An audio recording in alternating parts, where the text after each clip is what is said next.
उमा आज सुबह से ही बड़ी तेजी से अपना काम निपटा रही थी। उसके पीछे की वजह भी काफ़ी खास थी। उसको पूरे 3 साल बाद अपने मायके जाने का मौका जो मिला था। काम करते वक्त वह काफ़ी रिलैक्स थी, क्योंकि सासू माँ ने उससे कहा था कि कुछ दिनों तक दीपा, जो कि उसकी ननद थी, वह नहीं आने वाली है।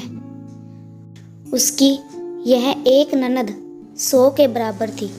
उमा शादी करके जब घर आई थी तब दीपा को अपनी बहन की तरह प्यार करती थी, क्योंकि उसे खुद की कोई बहन नहीं थी। लेकिन कुछ ही हफ्तों में ही उसे ये पता चल गया था कि उसकी ननद किसी जेलर से कम नहीं है। हालांकि दीपा का ब्याह हो चुका था, लेकिन उसे अपने ससुराल वालों की किसी भी प्रकार की चिंता नहीं थी। उसे जब जी करता था वह अपने मायके चली आती और मायके वालों पर अपना हुक्म चलाती, खासकर अपनी भाभी पर।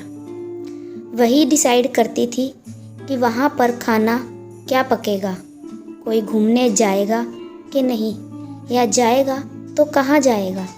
दीपा ही थी जो हर बार उमा को किसी न किसी बहाने से अपने मायके जाने से रोक लेती थी। लेकिन आज का दिन कुछ अलग था, क्योंकि माँ के कहने पर दीपा के पति ने उसके मायके जाने का इंतज़ाम कर दिया था। ट्रेन की भी टिकट बुक हो चुकी थी। सारा काम ख़त्म करने के बाद उमा अपने पति के साथ अपना सामान लेकर घर के बाहर निकले ही थे कि सामने से दीपा आती हुई दिखाई दी। दीपा, जिसके मुंह पर बड़ी सी स्माइल और आंखों में चमक थी। वहीं दूसरी तरफ उमा की आंखों में उसको देखकर पानी आ गया, जो बस आंसू के रूप में छलकना बाकी था। भैया भाभी के पास आकर दीपा ने कहा, क्यों भैया, कहाँ चले अपनी पत्नी के साथ सैर सपाटा करने के लिए? अपनी बहन को भूल गए क्या? दीपक ने कहा, कहीं सैर सपाटा करने नहीं, तुम्हारी भाभी को मायके छोड़ने जा रहा हूँ। अच्छा, मैं आई और भाभी जाएगी? क्या आपकी पत्नी को मेरा आना पसंद नहीं है? दीपा ने भाई भाभी को टोंट मारते हुए कहा। मन में उदासी और आंखों में नमी लिए उमा पलटकर अंदर जाने लगी, क्योंकि उसने मान लिया इस बार भी दीपा की वजह से उसके मायके जाना कैंसिल है। लेकिन तभी सामने से उसकी सास आई और बोली, तुम दोनों अभी तक रेलवे स्टेशन नहीं गए? क्या गाड़ी के पीछे दौड़ते हुए जाओगे? दीपा बीच में ही टपकते हुए बोली, यह क्या कह रही हो माँ? मैं आई हूँ और आप भाभी को मायके भेज रही हो? क्या अब आपको मैं इतनी खटकने लगी हूँ? यह क्या कह रही हो? मेरा आना ठीक नहीं है? माँ ने दीपा को डांटते हुए कहा, तेरा क्या है बेटा? तेरे लिए ये मायका थोड़ी है, यह तो तेरे लिए एक प्रवास स्थल है, जहाँ तू जब जी चाहे, जब अपने ससुराल में बोरियत महसूस करे, आ जाती है।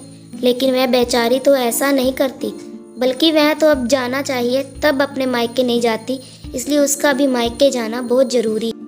मैं तेरे या किसी और की वजह से इस बार उसका मायके जाना रद्द नहीं होने दूंगी। पहले यह बता, तू तो कुछ दिनों के लिए नहीं आने वाली थी ना, फिर कैसे आ गई? मैंने तो ऐसे ही कह दिया था माँ। मैं देखना चाहती थी कि मेरे ना आने से भैया खुश होते हैं या मुझे बुलाते हैं। हाँ हाँ, क्यों नहीं, कोई बुलाए या ना बुलाए, पर्यटन स्थल पर तो हर कोई जा सकता है। अब की बार मेरी बहू को उसके पर्यटन स्थल पर, यानी उसके मायके जाने दे। बेचारी ने सिर्फ अपने भाई की शादी देखी है और अब तो उसके भाई को बच्चा भी हो गया है। उसका मुंह तक नहीं देखा उसने। उसे भी अपने हिस्से का सुख भोगने दे, माँ ने दीपा को फटकारते हुए कहा। और उमा अपनी सास के मुंह से अपने लिए ऐसे शब्द सुनकर उमा की आंखें छलक गई। उसने अपनी सास को गले से लगा लिया। सास ने कहा, बहुत हो गया प्यार, जल्दी जाओ वरना ट्रेन छूट जाएगी। अपनी माँ का बदला हुआ रूप देखकर दीपा हैरान थी।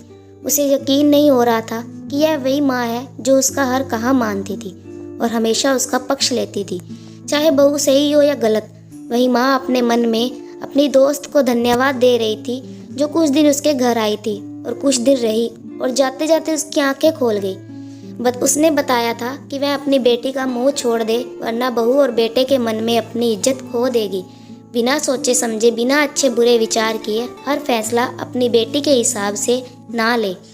रेलवे स्टेशन पर ट्रेन के डिब्बे में बैठी उमा के चेहरे पर एक प्यारी मुस्कान थी, जिसे देख दीपक को महसूस हुआ कि यह वह प्यारी मुस्कान है जो उसने 3 सालों से देखी ही नहीं थी। सच ही तो है, मायका महिलाओं के लिए पर्यटन स्थल ही तो होता है, जहां अपनी सारी चिंताएं टेंशन भूलकर आराम से रह सकती